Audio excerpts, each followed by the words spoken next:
me. He said, look, Mr. Quaresima, go home. He said, it's going to be some time. This is about 5:30 in the morning. Drove home. I go to 12 Fairview Place. I open the door. I didn't want to go. There was the living room with the couch. I got on my knees and I said, Lord, please send me a boy. So I'm laying there for maybe a half hour and the phone rings. Mr. Quaresima, you are the proud father of a 7-pound, 10-ounce baby boy. Man, everything. And now I got 3 daughters and a boy. I'm working for Wells Bank at this point in time. Well, let's face it, we had a roof over our head. We had food. I had a good job. I think I was making $38 or $50 a week. Everybody was healthy. My parents were a problem because they were getting older, kind of annoyed each other. But they were wonderful parents. My mother was a wonderful cook. My father probably drank too much wine. The war was ending and we were very, very excited about that. I think the acceleration of the war ending made it a happy time, so to speak. And I had 4 kids. I had a job. I was happy. The 5th child in our family, of course, was Peter. A real lovely little child, because I was old enough to appreciate Mary having another child in the family. And of course, he was my 2nd boy.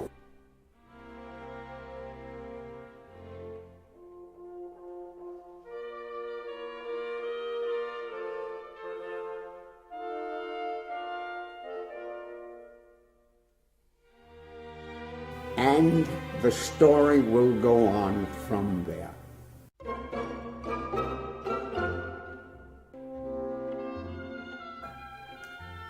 The first president I voted for was, let me put it this way, I was born when Woodrow Wilson died.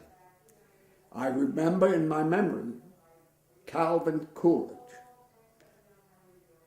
I wasn't political, I didn't know anything about politics, okay? Because that was, what was I, 14, 15 years old, right? A little truant kid, I wasn't really interested in politics. Calvin Coolidge was a good president, and what I remember about him had nothing to do with politics. They were building something around the White House, and his son was playing out, because, okay, kid, stepped on a rusty nail and died from blood poisoning.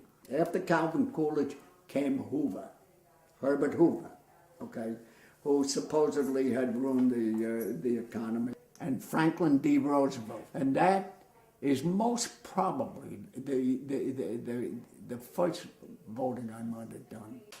And at that point, Hitler was building up his armies in Europe. When Pearl Harbor was bombed, I think we were having dinner. We were having dinner with the weekend, Saturday or a Sunday, okay? And in those days, because of the conflict with Germany, the radio was on 18 hours a day, okay? And we had nice radios. And it was either the commentators of what's going on, and Hitler's doing this, and the Russians are doing that, and we're eating our dinner. It was a beautiful day, as I remember, and the radio cracks and says, special announcement from the President of the United States. Oh gosh, what is it? Okay. President Roosevelt. We had just been, the United States had been invaded and bombed at in Hawaii, an act in infamy. And I was not called into the army, okay? And I had a pretty low call number, okay, to be called. However, my brother Alfred was called first. My brother Albert was called shortly after that. Now, whether the federal government looks into family structures and says, well, we got 2 of the boys, I don't know if that's what saved me, because I was married, okay? But in the interim, I went for my physical to be inducted. They did call me 3 times. 2 times, the war was gone and they were fighting mad over there. I was called down Whitehall Street for the physical, where the examinations were taking back in New York City, down by the waterfront there, and I passed, okay? Passed for induction. Never called me. And there was a rule, or there is still a rule, that if your physical of induction is 90 days old, they can't induct you. So another year goes by. I had Jeannie, then I had Linda, all within the period of the wartime, okay? And then I get another call. The war is going on crazy. Italy was taking over, they're entering into Germany, and I called again for a physical. I go down to Whitehall Street, and they give me a physical again, and accepted for induction. I go home. Never called me. The European war is winding down. That winter, what the German army was destroyed on the field, on the plains and fields of Russia. VEJ had ended. My sister's brother Theo was a merchant mariner. Okay, he came to stay with us that night.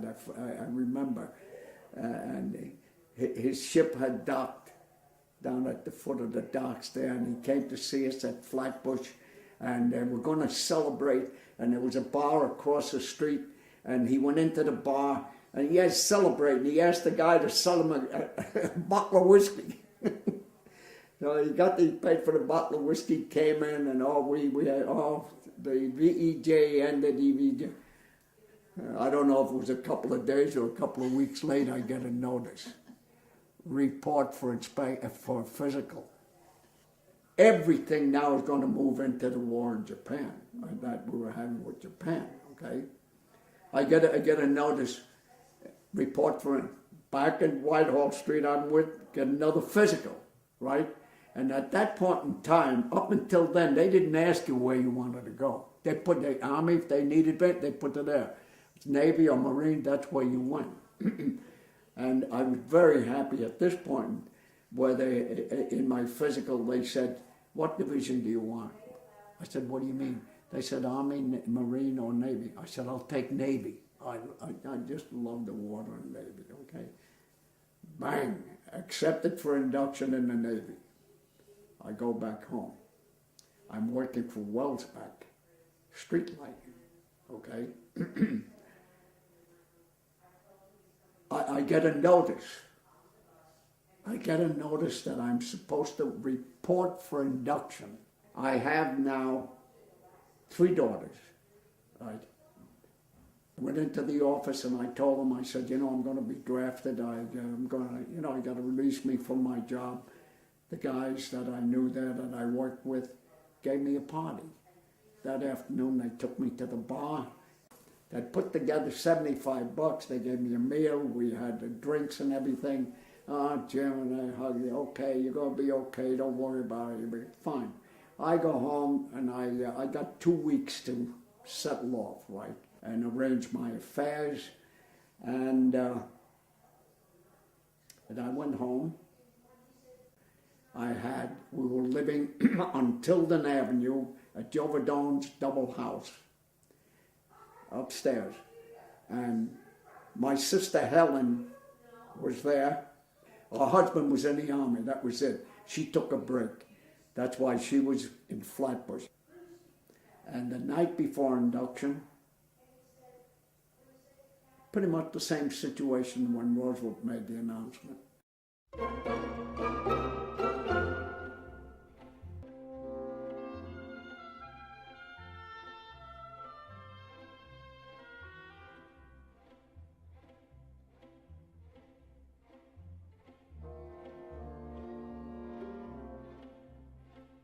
And the story will go on from there.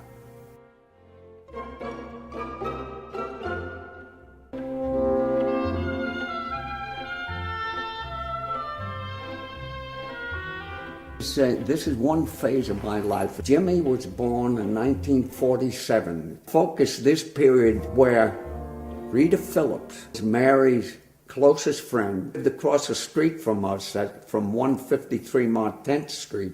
They were both nurses, had both gone to nursing school together. A friend of hers, a captain in the Army, John Halleck, and she married him. Rita came into the house and she said, Carnegie Hall, the London Symphony is playing and they're putting on the Mikado. So she said, what do you say we go there? That opened up a whole new world for me. We took the subway, went to Carnegie Hall, Rita Halleck, Mary, and myself, and John Halleck. And from that point on, every time the Gilbert and Sullivan operas were put on at Carnegie Hall, there was HMS Pinafore, there was Trial by Jury, there was a Mikado, and we loved them. We had started a little group in Flatbush there where we would play the records. The one operetta I love is the Mikado. Oh, do I love that. It starts with Nanki Poo. He's the son of the king, but he's sick and tired of his royalty.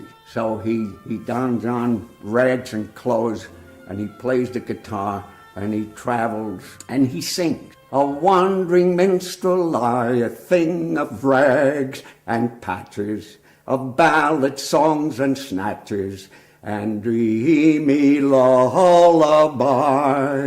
My catalogue is long to every passion ranging, and to your humours changing. I'll tune my supple song. I'll tune my supple song. Are you in sentimental mood?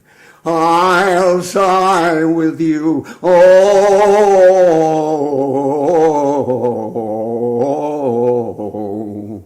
on maiden sorrows do you swoon?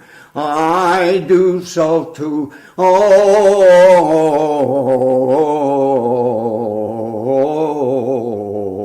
I'll cheer your weary years with songs of lovers' tears. In sympathetic tears your cheeks bedew. Oh,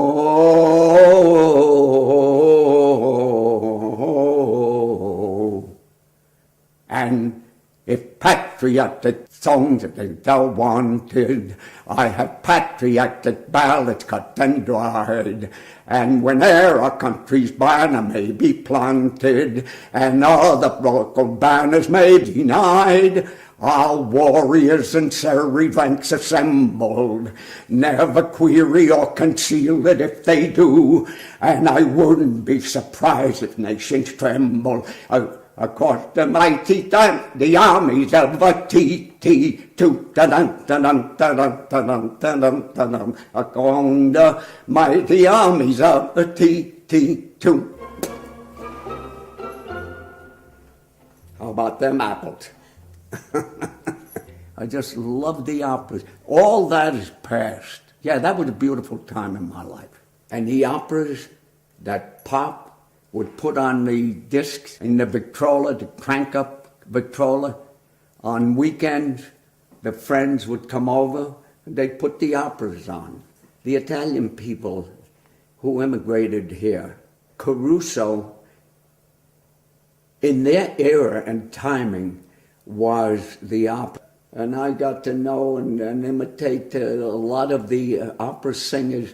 It became part of my fiber. I was influenced by that on Christmas week, where in the classroom, Mrs. Fox and all us little kids are in rows sitting in chairs, and we are now going to do the Christmas hymns and so forth. Most of the kids, they're a little apprehensive and raising their voices. But me, boy, I was singing that Jingle Bells right out there. And she's walking up and down the aisles, and she taps me on the shoulder. She said, "You have a beautiful voice." That was an impression, but I never forgot that. and the story will go on from there.